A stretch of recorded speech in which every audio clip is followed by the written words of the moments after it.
सरकार हो या छगन भुजबल, अशोक चौहान हो या फिर प्रफुल्ल पटेल, चाहे हेमंत बिस्व शर्मा हो या शुभेंदु अधिकारी हो या फिर नारायण राणे हो, सभी के दामन पर कभी ना कभी भ्रष्टाचार के दाग लगे थे। लेकिन बीजेपी के साथ जाते ही ये सभी बेदाग हो गए। तो सवाल वही उठता है कि क्या दाग अच्छे हैं?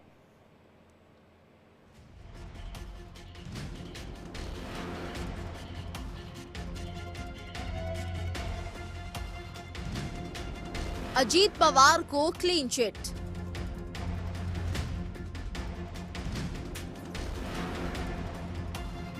अघाड़ी ने महायुति को घेरा।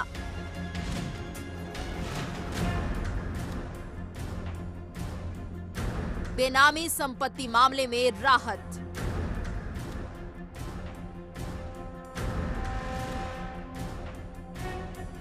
सवाल वही, क्या दाग अच्छे हैं?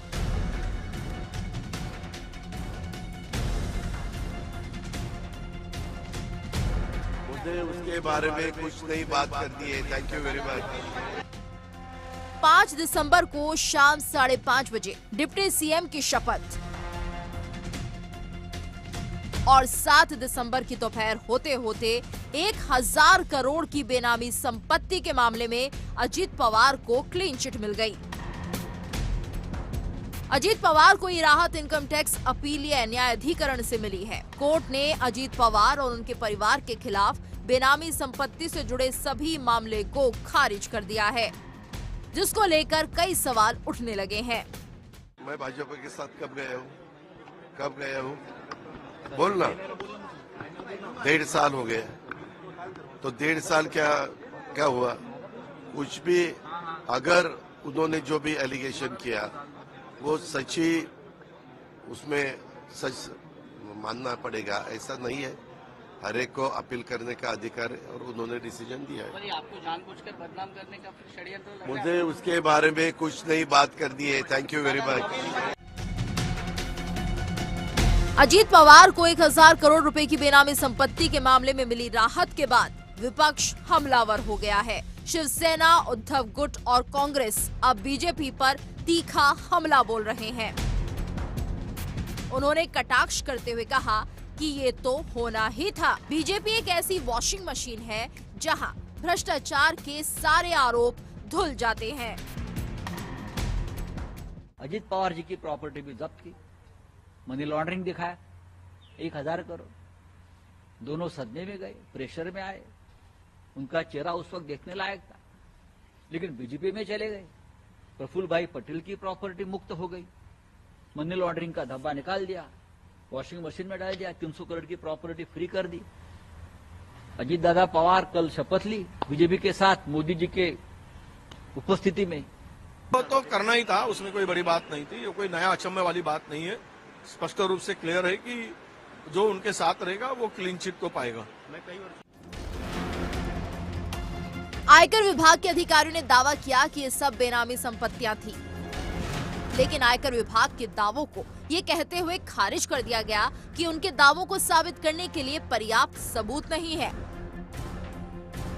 रिपोर्ट के मुताबिक जो संपत्तियां सीज की गई थी, उनमें महाराष्ट्र के सतारा में जलंधेश्वर शुगर फैक्ट्री, मुंबई के एक आधिकारिक परिसर, दिल्ली में एक फ्लैट, गोवा में एक रिसोर्ट और महाराष्ट्र में 27 अलग अलग जगहों पर भूखंड शामिल हैं।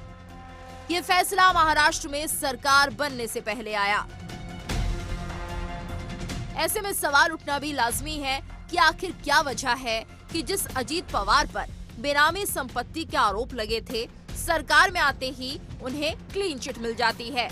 अजीत पवार कोई पहले शख्स नहीं है, ऐसे ही कई नेताओं की फहरिस्त है, या समर्थन करते ही भ्रष्टाचार के आरोपों से क्लीन चिट मिल जाती है। विपक्ष तो सवाल पूछेगा ही, जवाब सरकार को देना है, बीजेपी को देना है, जांच एजेंसियों को भी देना होगा। Bureau report, India daily.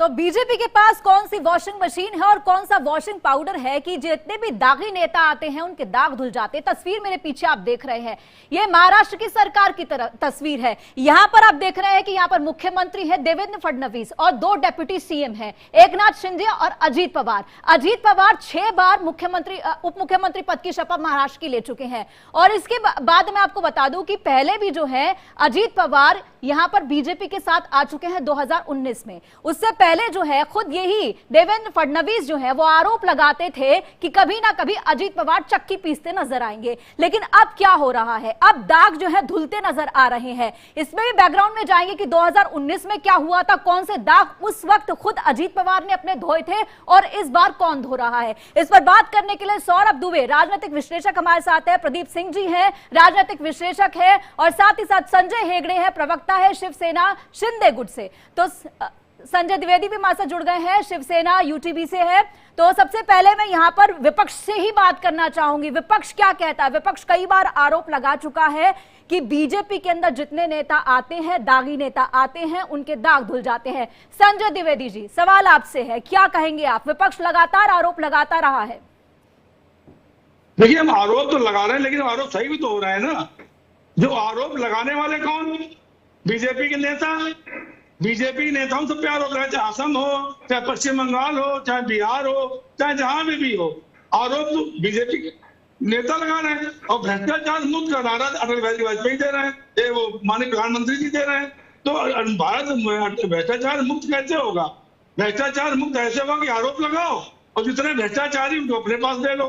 इसका भ्रष्टाचार का मामला खत्म। महाविकास अघाड़ी सरकार बनी थी जब 2.5 साल चल रही थी, तो अगर कहते हैं कि हमने गिराई नहीं तो ये आरोप क्यों लगा रहे थे? 100 करोड़ की वसूली हो रही, वसूली कितनी निकली? 170 लाख की निकली। और इनके ऊपर आरोप लगा रहे थे आपके अजीत दादा पवार पे कौन चक्की पिसाएंगे, चक्की पिसाएंगे। 70,000 करोड़ किसने आरोप लगाया? माननीय मोदी जी ने। भोपाल की एक रैली में मोदी जी ने आरोप लगाया और 3 दिन बाद उसमें आ गए। तो ईडी सीबीआई जिन जिन के ऊपर कार्रवाइयां की वो सब आज बीजेपी के अंदर है और बीजेपी कहती साहब मैं तो ऐसी कोई कार्रवाई करता नहीं हूँ। और प्रफुल्ल पटेल जो मंत्री बनने जा रहे थे उसी दिन 300 करोड़ की लाल मिर्ची की उनकी संपत्ति थी, उस पर क्या तालाबंदी हटा दी गई। क्यों हटा दी गई भाई?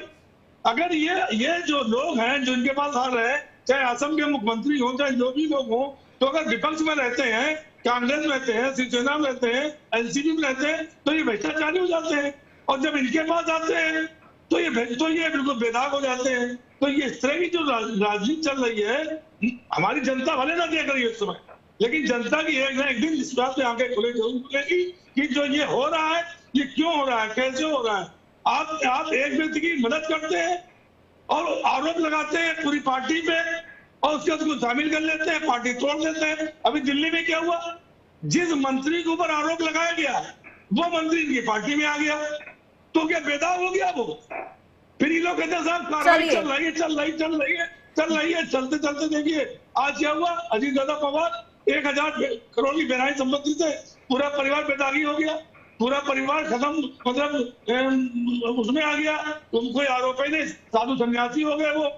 चाहे एकनाथ शिंदे से जो लोग हो, ये आरोप हम सुनते आए हैं। अब आरोप हमने सब सुन लिए हैं। महाविकास अघाड़ी और महायुति आमने सामने है। महायुति की अगर हम बात करते हैं, संजय हेगड़े जी आप क्या पक्ष रखेंगे? देखिए, पहले तो आपको दुरुस्त करना पड़ेगा, मेरा नाम कृष्णा हेगड़े है जी। माफ कीजिएगा कृष्णा जी। जी जी। देखिए, अभी संजय जी बोल रहे हैं कि भ्रष्टाचार है, इतने लोग निकल गए। अरे 110 विधायक निकल गए क्योंकि आप सरकार संभाल नहीं पड़े। आपके मुख्यमंत्री काम पे नहीं जाते थे, 2.5 साल में 2 बार वो मंत्रालय तक भी नहीं पहुंचे। आपका सरकार का नाम महावसूली अघाड़ी था। उद्योगपतियों के घर के नीचे आप बॉम्ब रखते थे। जो सीलिंग का कॉन्ट्रैक्टर है, कोस्टल रोड का कॉन्ट्रैक्टर है, आरे मेट्रो शेड का कॉन्ट्रैक्टर है, रास्ते का कॉन्ट्रैक्टर है, सीलिंग का जो भी जितने भी कॉन्ट्रैक्टर महाराष्ट्र में थे, इरिगेशन के हो, डैम के हो, सबसे ये वसूली करते थे और सब काम इन्होंने ठप कर दिया था। इसके लिए इनसे हमको सर्टिफिकेट की ज़रूरत नहीं है।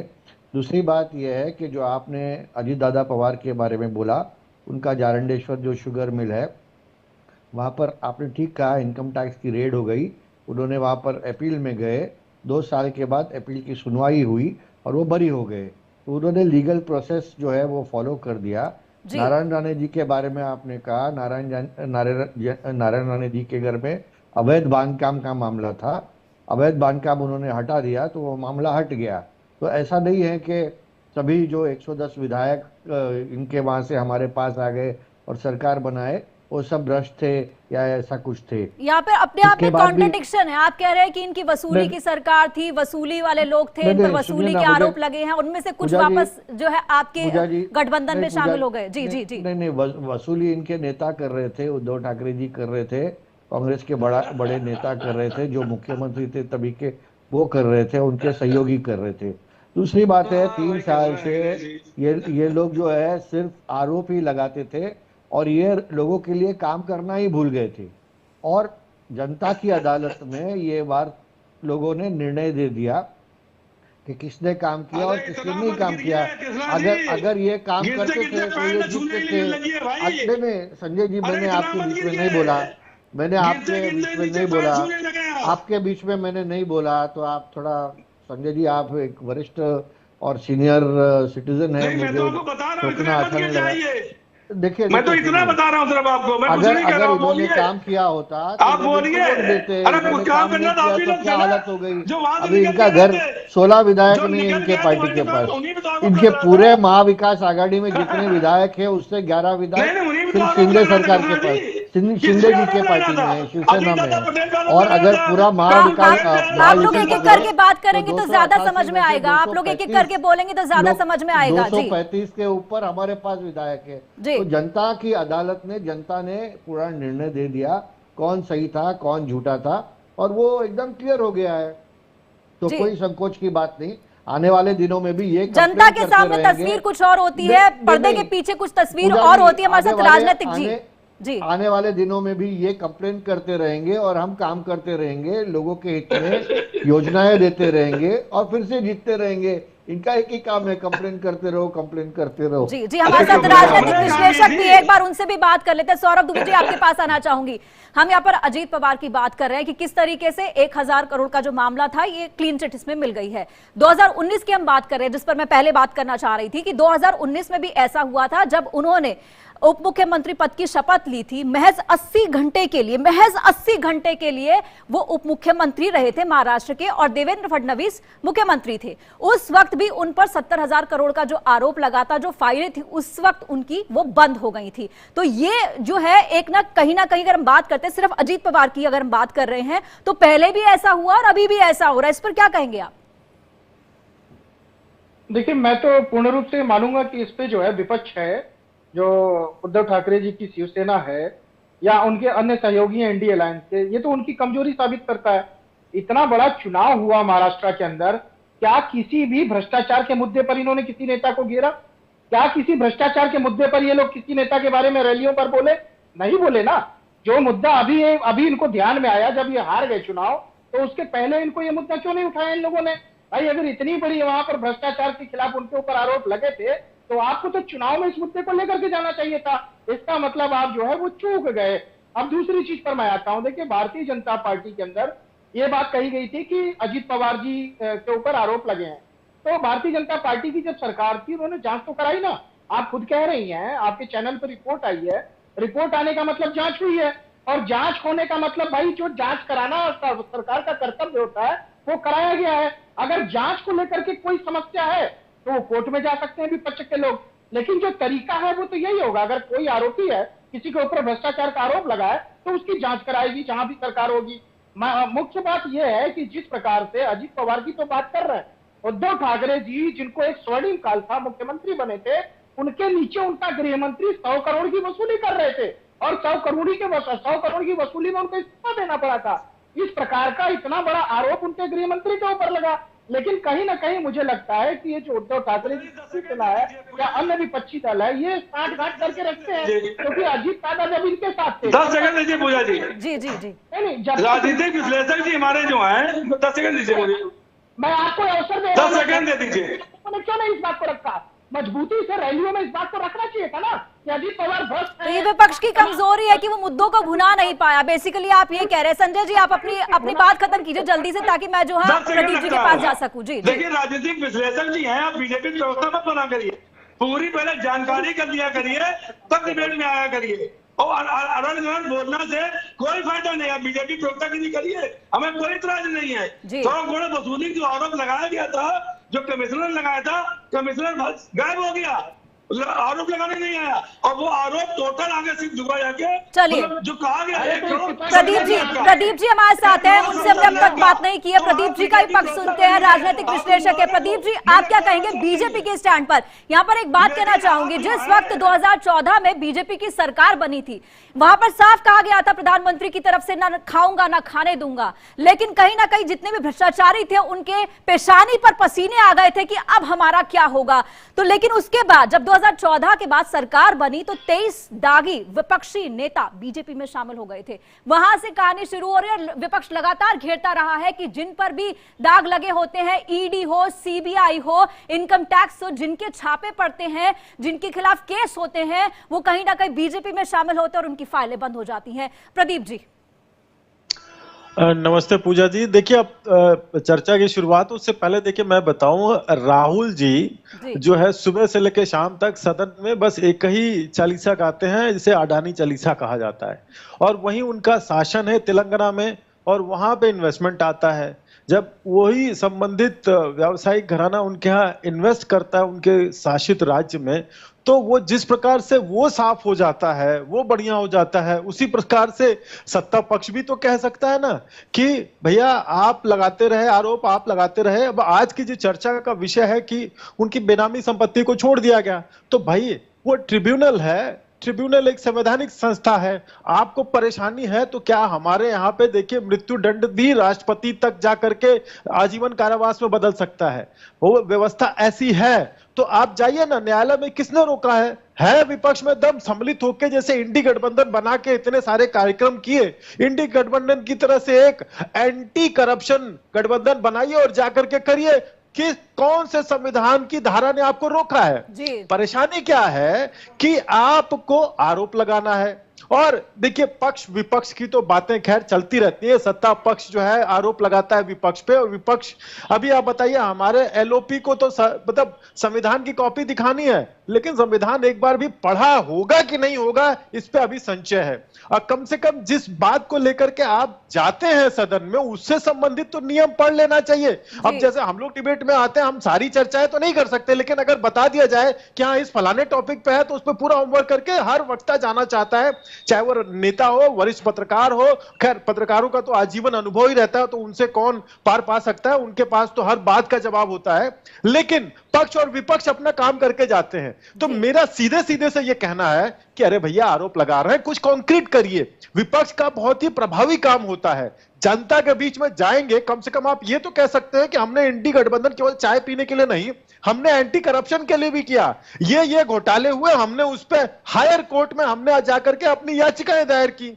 अगर वकील का पैसा नहीं है तो जनता है कहीं, ठीक है, चंदा मिला के क्राउड सोर्सिंग हो जाएगी, उसके लिए क्राउड फंडिंग हो जाएगी उसके लिए। लेकिन विपक्ष वो भी नहीं कर पा रहा है, केवल वही आरोपों पे आरोप लगा करके और बात को गोल मोटोल घुमा करके ही कर दिया जा रहा है। तो इससे तो ना आरोप लगाने की आपकी महत्ता पे कोई प्रकाश आएगा, और ना आपको गंभीरता से कोई जनता लेगी उसके लिए। चलिए, राजेंद्र तिवारी जी वरिष्ठ पत्रकार हमारे साथ जुड़ गए। राजेंद्र जी, थोड़ा देर से जुड़े आप। चर्चा आप समझ रहे होंगे कि किस तरीके से अजीत पवार को क्लीन चिट मिली है बेनामी संपत्ति के मामले में, इस पर चर्चा हो रही है। और लगातार विपक्ष आरोप लगा रहा है कि वॉशिंग मशीन है बीजेपी के पास, जो दागी आते हैं पार्टी के अंदर, बीजेपी के पास आते हैं, बीजेपी ज्वाइन करते हैं, उनके सारे दाग धुल जाते हैं, उनकी हिस्ट्री बिल्कुल क्लियर हो जाती है, उनके ऊपर जितने दाग होते हैं वो कहीं फिर नजर नहीं आते। राजेंद्र जी, क्या कहेंगे आप?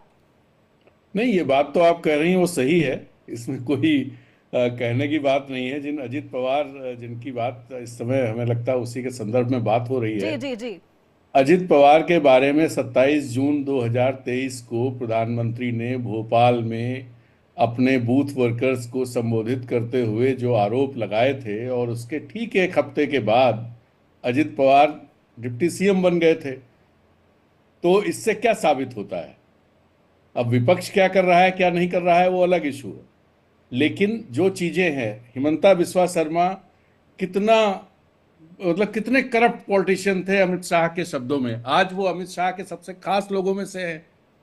जो लोग बंगाल में करप्ट थे वो जब आए तो सब साफ हो गए, धुल गए सारे लोग। और जो लोग नहीं, जैसे मान लीजिए कि आपने देखा झारखंड में, देखा आपने कि यहाँ के मुख्यमंत्री को भी बहुत कोशिश की गई, वो नहीं झुके तो उनको जेल जाना पड़ा। साबित कुछ नहीं अभी तक, ऐसा नहीं है। जो जमानत को लेकर के जो कोर्ट ने अपनी टिप्पणी की उसमें भी कहा प्रथम दृष्टया कुछ नहीं बनता है। ऐसे ही आप देखिए शराब कांड दिल्ली का, उसमें सारे आरोपी जितने हैं उन सबको जमानत मिल गई है, एक भी जेल में अब इस समय नहीं। और मतलब इस तरह के आपको ढेर सारी चीजें दिखाई देंगी। तो जो चीजें दिखाई दे रही हैं उससे तो ये लगता है कि अगर आप करप्ट हैं और भारतीय जनता पार्टी में आप चले जाते हैं तो आपके करप्शन के चार्जेस धुल जाएंगे। ये बहुत साफ दिख रहा है इसमें। तो इसे आप क्या मानते हैं? विपक्ष की मजबूरी मान रहे हैं कि घोटाले करते रहे, उसके बाद जो है बीजेपी के साथ आ गए तो हम सेफ रहेंगे। ये मैसेज क्या जा रहा है? पॉलिटिक्स, हम क्लीन पॉलिटिक्स की बात करते हैं कि साफ पॉलिटिक्स हो, देश चलाने की बात करते हैं, लेकिन ऐसे में कि पहले क्या होता है कि आपके जो निशाने पर होता है फिर आपके साथ खड़ा होता है। ये जो हम अजीत पवार की बात कर रहे हैं, उन्हीं पर जो है देवेंद्र फडणवीस ने कहा था कि चक्की पीसते नजर आएंगे। अभी तो चाय पीते नजर आ रहे हैं। अब साथी जो है चक्की पीस रहे हैं, दोनों लोग सत्ता की चक्की पीस रहे हैं। तो वो देखिए है क्या, करप्शन जो है वो रियलिटी है। वो हर ऐसा नहीं कि बीजेपी के लोग सब धुले हुए हैं। बीजेपी में करप्शन के जितने चार्जेस सामने आ रहे हैं, अब मना कर देने से कि कुछ नहीं है, ये कह देने से चीजें खत्म नहीं हो जाती। चीजें हैं सामने, दिख रही हैं। अब उन पर आप मना करते रहो कि नहीं है, बहस भी नहीं होगी, बात भी नहीं होगी, कुछ भी नहीं होगा, और जो इन पर बात करेगा वो देशद्रोही हो जाएगा, वो देश विरोधी ताकतों के साथ मिला हुआ है। तो देखिए करप्शन रियलिटी है, हर पार्टी में है, और जो सत्ता में होती है उसमें सबसे ज्यादा होता है। ऐसा नहीं कह सकते। आप बताइए कि कैसे एक दिन में नियम बदल जाते हैं। कैसे ये होता है कि बांग्लादेश में जब क्राइसिस होती है, बांग्लादेश में क्राइसिस होती है और सवाल खड़ा होता है $800 मिलियन का पेमेंट नहीं होता है, तो उसी समय नियम बदल दिया जाता है एक हफ्ते के अंदर कि भाई अब जो ऐसी यूनिट्स जिनको ये अनुमति दी गई थी कि यहाँ पर बिजली पैदा करेंगे और विदेश में बेचेंगे, अब वो नेशनल ग्रिड को भी दे सकेंगे। एक दिन में बदल गया सब। तो ये सब क्या है जी? अच्छा, ये सब चीजें इसी तरफ इशारा करती हैं कि भाई जो लोग उनके साथ हैं उनके लिए सब काम हो रहा है। अब जब ये लोग विपक्ष में होंगे जब कभी, तब देखा जाएगा कि भाई क्या चीजें आ रही हैं। तब हो सकता है कि कुछ अलग तरह की चीजें आए। जी, और वो तो बात की बात है कि कब सरकार पलटेगी, कब क्या होगा। अभी तो जिसकी लाठी उसकी भैंस। संजय जी आप क्या कहेंगे? सही बात कह रही हैं आप, बिल्कुल जी संजय जी आप क्या कहेंगे? विपक्ष कमजोर नजर आता है। विपक्ष अगर अपने पर अडिग रहे, अगर साफ है, अगर कुछ नहीं करप्शन किया है तो अडिग रहना चाहिए। जो मुद्दा है उसको भुनाना चाहिए। करप्शन की बात कहते हैं तो करप्शन को लेकर के, जैसे कि दुबे जी ने कहा था कि अभी कि अडानी का मुद्दा है, अडानी के मुद्दे को लेकर के राहुल गांधी रोज कुछ ना कुछ कहते हैं, लेकिन राजस्थान के अंदर भी अडानी ने अच्छा खासा इन्वेस्ट किया है, वहां पर आवाज नहीं आती है। जी संजय जी। देखिए ऐसा है मैडम कि पूजा जी बहुत स्पष्ट बता दें आपको हम बात, एक ही उद्योगपति के सभी चीजें बेच दे, पूरा देश बेच दे, आप बात वहां पे होती है। आपने रेल बेच दे रहा है, एयरपोर्ट बेच दे रहा है, जो हमारी पीसी आपकी सरकार के समय ही किया था उन्होंने वहां पर इन्वेस्ट। अडानी ग्रुप ने आपकी सरकार के समय ही जो है बीजेपी की जो सरकार है, गठबंधन की सरकार जो आपकी केंद्र में चल रही है, उन्हीं ने जो है वहां पर, उनकी जब सरकार थी, कांग्रेस की सरकार थी, तब वहां पर जो है इन्वेस्ट किया था। तब तो ये बात नहीं उठाई गई कि हम इन्वेस्टमेंट नहीं लेंगे अडानी ग्रुप से। मैंने इन्वेस्टमेंट की मैं बात नहीं कर रहा हूँ, आप मेरी बात सुनिए, आप ध्यान से मेरी बात सुनिए। इन्वेस्टमेंट की बात नहीं कर रहा हूँ जी, मैं यहाँ पे करप्शन की बात कर रही हूँ, जिस पर आप एक स्टेट में करप्शन के आरोप लगाते हैं, दूसरे में वहां पर आप पैसा लेते हैं। आप रुक तो जाइए मेरी बात। जी कहिए। अभी जैसे हमारे राजनीतिक विश्लेषक ने एक बात कही कि एक दिन में पूरे नियम बदल जाते हैं। जी। अब महाराष्ट्र में बिजली वाला काम देना था या मध्य प्रदेश में देना था जी, तो बदल गए नियम कि सोलर पावर दोनों एक जिसके पास दोनों एक ही पास होगा उसको ही काम दिया जाएगा। तो ये क्या चीज है? तो इसका जहां पर मतलब आपकी अलायंस की सरकारें हैं, मेरा कहना है जहां पर सुन लीजिए आपकी भाई, अलायंस की सरकारें हैं वहां पर आप लोग का स्टैंड एक होना पूजा जी, चाहिए। सुन लीजिए पहले जी। मेरी बात, जी नहीं तो अधूरी बात रह जाएगी, कोई फायदा नहीं। आपको डिबेट में अच्छा लगेगा जी ना, जी मुझे जी जी अच्छा प्लीज लगेगा। प्लीज, समय कम है, थोड़ा जल्दी से कहिए प्लीज। मैं कह रहा हूँ एयरपोर्ट जो बेचने की बात थी उनमें नियम बदल दिए गए, 7 एयरपोर्ट दे दिए गए, बंदरगाह टोटल बंदरगाह दे दिए गए, जहां से आज चरस और अफीम गांजा पकड़ा जा रहा है, तो मादक पदार्थ पकड़े जा रहे हैं, वो कैसे आ रहे हैं और कहाँ जा रहे हैं, कोई सवाल नहीं। क्योंकि जब आपके पास सीबीआई है, ईडी है, चुनाव आयोग आपके पास है, सब कुछ आपके पास है, तो आप जो चाहे वो निर्णय ले लीजिए। हम चिल्ला रहे हैं भाई, हमारे विपक्ष में है, हम तो बात रख रहे हैं और चुनाव में बात लेकिन रखी है। लेकिन ऐसा लेकिन नहीं आपके है, चिल्लाने का प्रभाव जो है जनता पर दिख नहीं रहा। आपको लगता नहीं, हमको लगता है कि लोकसभा आपको में जनता दिखाया, के बीच में इस लोकसभा भ्रष्टाचार के में मुद्दे को लेकर प्रधानमंत्री इलेक्शन के को- टाइम में जाना चाहिए था। माफ कीजिएगा, बहुत समय कम है संजय जी, हम और ज्यादा चर्चा नहीं कर पाएंगे। मेरे सभी मेहमानों का बहुत बहुत धन्यवाद इस तमाम चर्चा के लिए, बात करने के